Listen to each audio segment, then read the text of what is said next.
What's up, YouTube? Want to do a continuation video of the Mossberg 19 or the Mossberg 930 and the Beretta 1301 Tactical.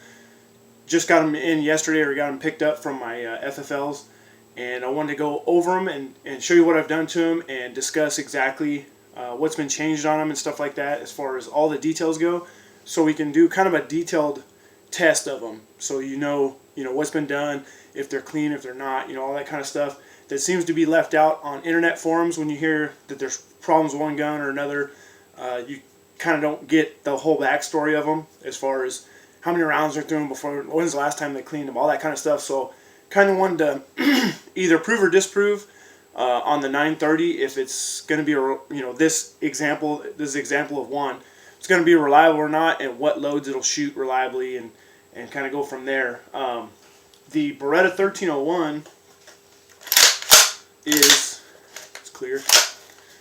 a really awesome shotgun.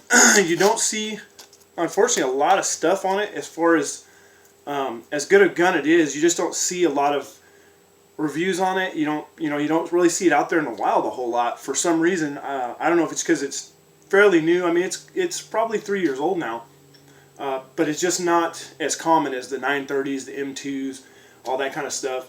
But they're awesome shotguns. This thing is extremely light. I think it's like 6.2 pounds or something like that, and you can really feel it even with it set up. I mean, it still feels feathery light. So I did get a chance to shoot this one just a little bit at my FFL because he does have an indoor range, and where I did the transfer on this one, I could shoot it just a little bit. I think I put maybe 25-30 rounds through it. And it functioned good. I tore it all apart, cleaned it. It was pretty clean when it showed up. The guy said he cleaned it for me when he shipped it in. It looks like he did. It was pretty clean. Gas system was all scrubbed down and everything. So this gun right here is, like I said, a Beretta 1301 Tactical. The Tactical, you get the 18.5 inch barrel and the ghost ring sights. Comes with a little Picatinny rail here on top. Things I've done to it, I did the Beretta adapter, and what this is, it adapts a Mossberg, makes it basically a Mossberg rear connection here, so you can run the Magpul stock, which is really cool because there's not really any options other than the pistol grip version, which I don't really go for pistol grips on shotguns. Just my personal preference. I just don't like how you have the control of them. They just feel funky to me. I mean, obviously I love them on ARs, but on shotgun platform, I don't really care for them. I'm not a pistol grip guy on a shotgun. So what's cool about the Magpul is I run one of these on my 870, and I really love the grip angle. I mean, it's just kind of perfect. It is kind of a split between the two, but it's just enough to be really comfortable and not seems like as extreme to be kind of in the way or just have kind of like weird handling issues. And maybe it's just me from not training on a pistol grip shotgun. Like I said, that's personal preference. Your opinion on that obviously may vary. You may really prefer a pistol grip over a standard stock on a shotgun, and which is fine. Like I said, not one's right or wrong. It's just my personal preference on it. But the adapter is really nice. The machine works really good. Everything fit like it should. Had no issues with install. Like I said, this is the Magpul stock on it. Did run a couple spacers on it because I don't like a real super short length of pull, just because it seems to my thumb to beat my hit myself in the face or whatever my thumb if it's got too short of a pull on a stock on a shotgun. The machine work on this thing is just awesome. I mean, you can really tell the build quality just looking inside the interior when you tear the gun apart. It's a really nicely built shotgun. The controls are nice. It's kind of got the standard 870 location of the safety. It's nice and oversized, so you won't miss it or whatever with gloved hands or whatever. It's definitely right there and really intuitive as far as the position goes. It's different. My weakest discipline is shotguns. I have probably the least amount of rounds through shotguns than any other platform, so I'm not a shotgun expert by any means. I want to get better on that. That's why I bought these, so I could take some classes with them, learn how to run them right and efficiently. This one's weird because it's not weird, but it's different to me because it has the kind of typical what you see on Benelli's and stuff, the load cutoff. So if you pull the trigger, obviously it's going to feed, but you can rack this all day and it won't feed a round from the tube. And I guess that what that is it's kind of from bird hunting or whatever, if you want to change loads, or even from a tactical aspect, if you're on a buckshot and want to change the slugs, all you have to do is eject that round out of the chamber, and you can slide a slug in without having to mess with, you know, what's in the tube, feeding, dumping them out, stuff like that. So it is by design. There was a lot of talk of the fatal flaw of the 1301. I did buy the little towel spacer, and I did buy the open one, so I still had the feature if I needed to. But as you can see with that set, to actually get in there and push that, I mean, it would take, let me see if I can even, if it's better when this is closed. I mean, there's no way you can accidentally push that now. You know, everybody was freaking out, you know, that it will lock the gun up if you do hit that, and it'll double feed into the carrier and it locks the gun. So it was a real issue. It's maybe something you could train around, but I really didn't want, you know, me learning on it, didn't want to make the mistake of doing that. But like I said, with this now, it would take a conscious effort to get your finger in there and get that thing depressed. So I feel good with that. They do make a completely enclosed version. If you don't want that feature at all, it completely deletes it.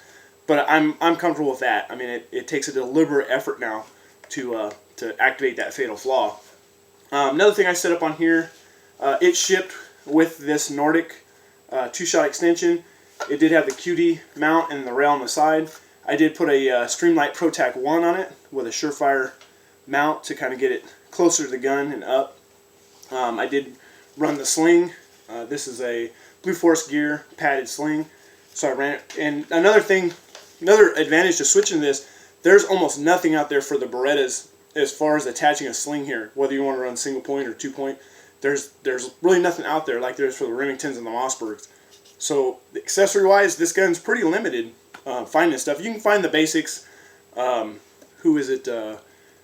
Mesa Tactical makes a side saddle that replaces this rail and then hangs over the side. So if you want a real nice side saddle, it is available. You can get that. You can get, like I said, the adapter run this stock.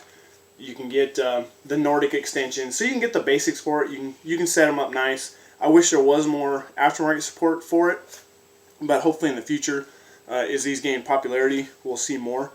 But this thing is a smooth running gun. It does have some decent felt recoil because the gun is so light.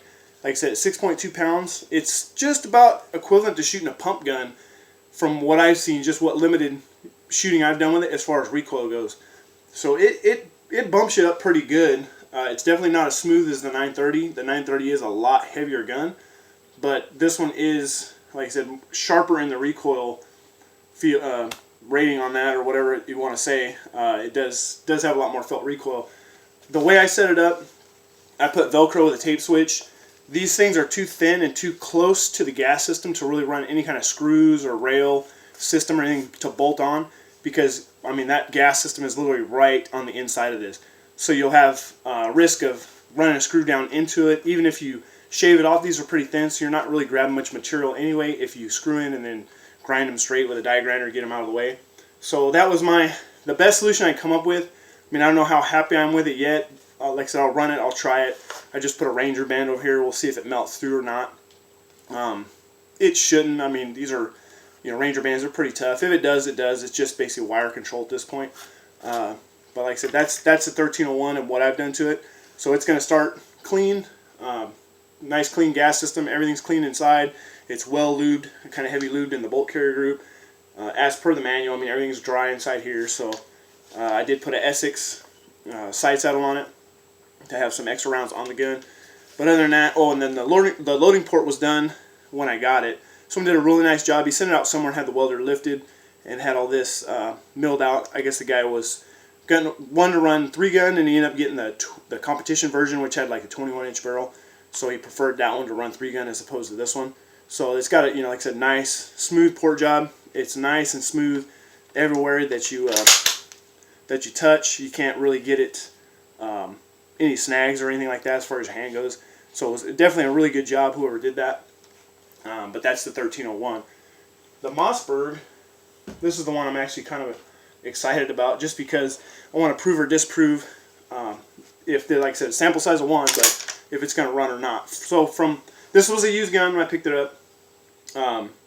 it is a, from what I can tell, probably pre-2012 model because it's the thin first gen barrel. And I want to say, from my limited research on it, they switched about 2012, maybe midpoint 2012, and went with the heavier barrel. As you can see, this has the thinner barrel wall and the short front sight base. The easiest way to tell is the pin location here. If the pin is up kind of into the wing, it's the newer version, and it's probably the heavier barrel, like the 590A1 spec barrel. So these were, if there was going to be a problem on them, it's kind of going to be, you know, these guns, the early guns. They supposedly had, you know, a lot of issues hammered out on the later models. And basically on this one, it came with a really short spring when I took it apart. I don't think it was the right spring, to be honest. So I got a Wolf extra power full-size spring, and I cut it. I cut it about 6.5 inches above this, is what they tell you to measure on Nordic's website, between 6 and 10 inches. So I went 6.5 because there were some problems. Guys, when they put an extension on them, they weren't getting feeding from the first round. And I see a lot of guys, they polish the shell stop here, but I think what it was is actually just a too much spring pressure issue. Because I got it on my Remington 870. I replaced the spring, and the spring was too long. I didn't know when I did it, but it wouldn't feed the first round intermittently. So it wasn't really a gun problem. It was me. I put too long of a spring in it. So I figured out what it was. I trimmed the spring, you know, 6 inches above, and I've never had the problem again. So that's something to look at, guys. If you do throw an extension on these and then don't get the first round to feed, before I would polish this, I would check your lengths and just make sure you're on that. If you're on there and it's still doing it, then obviously, you know, it could be a burr on here or something like that, and that could solve a lot of issues. And even maybe if you polish it, you can run a little more spring pressure, and it'll be smooth enough to feed through it. But I wanted to start kind of with the right stuff before I got in and took my Dremel out and started, you know, doing some work on it. So everything on here, I've done everything I could do to make this gun reliable. So we're going to see if it pays off. I ran Oregon 3-gun inners in it. And if you got a 930, you should really check out Oregon 3-gun. They have a couple little clips of how their stuff works on YouTube. But it's or3gun.org is their website. Oregon 3-gun. And they make some really trick parts for these. What I did with this one was the enhanced field combo kit. It's on their website, and what that consists of is a marine spacer. So if you ever taken a 930 apart, you'll see this piece here, which is your spacer from your piston that knocks down or whatever into the that little plastic piece with the arms and then the spring to unlock the bolt carrier. Well, the Oregon 3-gun one not only has holes drilled in it for clearance for debris and carbon and stuff to get out of it, they machine the inside where only about, you know, maybe half an inch or so on each end actually touches, and then the inner diameter from there in is bigger. So you only got, it says like 75% less contact area. So like I said, only about, you know, that much of it touches on either end, and then it's bored bigger inside. So from their videos, it looks like it really makes a difference. You could see the water spraying out moisture, and it's not just from humid and you know, rainy areas or whatever. It's just hot and cold. You know, creates moisture or whatever from the gas system working, and it shows it actually spraying, you know, the water out with the forearm off under slow-mo. So it looks, you know, it looks like it's gonna work for what they say. It makes sense, I guess you'd say. They make different weights. I went with the, like I said, the security combo, which is the factory weight spacer. They make like a 10% reduced spacer or something like that for competition for lighter loads, to help cycle lighter loads. Also, this is the older. They changed the spring in here.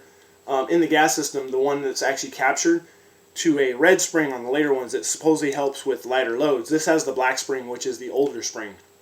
So it should, you know, be less conducive to lighter loads apparently. So I went ahead, and in that combo kit, they also give you the, for the recoil system, they give you a captured piece that the bolt tail rides in.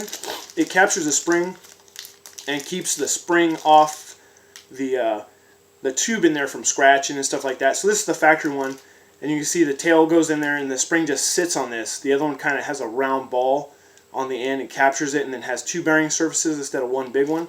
And then also on that security combo, this is where the rear of the spring goes, right? So it's in that tube, and there's a pin that goes through that retains it.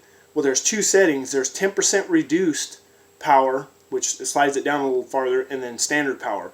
So I talked to the guys over there. They said you only need standard power if you're going to run like 3-inch, a steady diet, like 3-inch Magnum loads through it. But the 10% reduced is fine for like 2 3/4 buckshot, slugs, all that kind of stuff. Wouldn't hurt it. So it's on the 10% reduced power setting now. So we're going to see if that helps maybe with lighter loads to compensate for that heavier spring in there. And we'll see how low we can go on loads. Another thing is it came with a, not this one, but it came with a follower from them. This is a Nordic follower, but it came with an Organ 3 gun follower. And it came with a machined spacer, which takes the slop out of the handguard. So you notice this one, there's actually no movement whatsoever. You can't see it on camera, it's kind of buried in there. But it's a metal replacement, like aluminum machine replacement for that. And it really does do what it says. I mean, this thing is locked on there. I noticed it did have a little bit of wiggle on there, and I guess those are kind of prone to breaking anyway, being plastic. So I've done what I could do as far as making this thing reliable. Like I said, with all the Organ 3 gun parts, a new spring, it's clean, it's scrubbed down. Everything was soaked and scrubbed to like factory settings, you know, as far as that goes. Everything was wiped down with CLP and then wiped dry, because your gas system's supposed to be dry. The bolt carrier group and everything was taken down. I scrubbed all that, scrubbed the trigger mechanism. Everything was clean in here. Like I said, it's a used gun to me. It was pretty dirty, and in fact, the guy I got it from, when I inspected it there at the FFL, I took the extension off here, and I noticed the spring was really short, so oh, that's not good. Pulled the handguard off and looked at it. It was pretty dirty inside, nothing really crazy, but he's like, oh man, I've never taken it down that far. So that means that, you know, he was at least the second owner. He might have been the fifth owner. You know, this shotgun's obviously fairly old, so it could have went through 3 or 4 or 5 hands, who knows. But that shows me he never cleaned it, but he said, you know, it ran reliably or whatever, so we'll see. If it did then, it really should now. So I've done everything I could to help it along the way. And like I said, I wanted to be upfront of what parts I put in it, just so you know, if you may be having issues with your 930, that may or may not solve, you know, what you got going on there. I did hang a RMR on it for now. This may not be permanent, but I wanted to kind of try it on there, see what I thought about it. It's in a CZ Custom Shop extreme low mount RMR mount, and it's made to co-witness on a Scorpion, CZ Scorpion, and it does co-witness with these sights. It's just the rail's a little short and this mount's a little long, so I kind of had to offset this back a little bit. It's still captured. It's, I think, on the second notch, so it's still got plenty of gripping surface as far as keeping the rear sight stable. So we'll see how that turns out. It already came with a GG&G points on it, so I put a sling on it, just a 2-point QD Blue Force gear sling on it, and then I hung a tack light on it. This is a Streamlight Pro Tac 2 that I had sitting around. This is the 1000 lumen, or I'm sorry, the 630 lumen with a tape switch. I did the same thing. Went with the Velcro. Like I said, it's the best solution I could come up with without replacing the forend. These do have forends available, but I don't want a ton of rail space. I just wanted something to hang a light switch on. So to me, it was kind of, you know, you don't really get a lot of reward for that if you spend $150 on a handguard that's just, you know, railed from one end to the other just to hang a tape switch. So it's kind of a waste, and you're gaining all that weight just for the tape switch. So hopefully this Velcro will work out. Once again, I put a Ranger band just to control the wire here, and we'll see what happens to it, if it burns through or not. I did get a safety for it, but I can't get that stupid screw out, that security screw. So I'm going to have to take a Dremel and cut a notch in it and take it off. So I probably won't get that done before we test it, but you know, that doesn't really affect function. It just makes it a little easier to turn on and off. Trigger pull on this thing was good. You know, it's probably 5 pound-ish. There's not a lot of creep in or anything. It's actually really good for a shotgun trigger. Same goes for the Beretta. Same deal. It's a really good trigger for a shotgun. This has the standard ghost ring sights on it from the SPX. I think they're LPAs. Standard buttstocks. There's not a lot of choice out there other than like the pistol grip, which I really don't like on a Mossberg because of the safety location. It's doable on something with a safety down here, but to me, if I have to move my firing hand to readjust my firing hand to turn the safety on or off, it's pretty much a no-go for me. So, you know, pistol grips definitely are a no-go for me personally. That's the way, you know, I run them, as far as I want to be able to access that safety, you know, from my firing position. So, I mean, like I said, that's just my own personal opinion. Yours may differ, and no big deal on that. Same thing, I ran the Essex side saddle on it with Velcro. And try these out, see if they work, stuff like that. See if I like them. They do make a bunch of sights house for this. In fact, I have a Mesa polymer on my JM Pro that I may swap over to this if I don't like this system or whatever. And we'll kind of check it out and go from there. Last thing I kind of wanted to cover was the ammo for the test. I'm going to try a variety. This is center bellow buckshot. It's probably one of the cheapest I could find. SG Ammo is having a special on them, so it's really cheap. I shot some through that Beretta. I noticed it's really dirty, as far as you just see like puff cloud when you shoot. It looks almost like black powder. So that's going to be a dirty round. So we'll see how that adds up on round count, if it really starts plugging the gas system or not. Another thing is some high base. This is some 3-inch 1200 velocity, 1 3/4 ounce, number 6 shot. So this is some really hot stuff as far as that goes, like a hunting load. We'll try some of that. Try some 2 3/4 inch buckshot, or sorry, this is slugs, Federal slugs. Try a little bit of that. Some turkey loads, some 3-inch. These are Magnum. These are 1 7/8 ounce, 5 shot, 1210 foot-a-second velocity. So we'll try some of that. That's some really hot stuff. Then what the majority of the test probably will consist of is like this Federal. This is the cheap stuff you buy at Walmart, the bulk pack for 20 bucks, whatever it is, for 100, 4 boxes of it, and it's 2 3/4 ounce and 1/8 at 1200 foot-a-second muzzle velocity. So that was kind of what I was reading, is you want to be over an ounce and you want to be 1200 foot-a-second or more to be reliable in these guns. Now with that Oregon 3 gun setup, that's supposed to allow you to drop that down. So we'll see. I got some lower stuff here. This is the notorious Winchester Universal. I got some of this. I'm not going to be real bummed out if it don't run this, if I get some stuck cases, because this will actually jam my pump guns. This is a 2 3/4 inch, 1 1/8 ounce, 7.5 shot at 1200 foot-a-second velocity. Same as the Federal, but for some reason the rims on these tend to expand and stick. Like I said, they'll jam my 500s, they'll jam my 870s. So if we get some malfunction with this, like I said, it won't be the end of the world, because it could be ammo related. I've seen that stick a lot of guns on the internet, guys doing reviews on it and stuff. So like I said, we won't put a lot of it on that if we get some malfunction with that. Now this is some stuff I wanted to try. Excuse me. This is 2 3/4 inch, 1 1/8 ounce, and it's 1145 velocity. So we're under that 1200 foot-a-second window on this stuff. So we'll see if it can run that. And I also bought a box of this too, Federal Premium. This is 2 3/4 ounce and 1/8, and this is also 1145 foot-a-second velocity. So those two, should be an issue if it's not going to run light stuff. That's pretty light. I'm excited. Like I said, this is lighter by 55 foot-a-second than even the cheapest, bulk ammo at Walmart. So that's kind of it, guys, what I wanted to cover. Kind of want to cover the boring stuff first, so when I do the shooting video, I can just basically show you the rounds I'm shooting and shoot.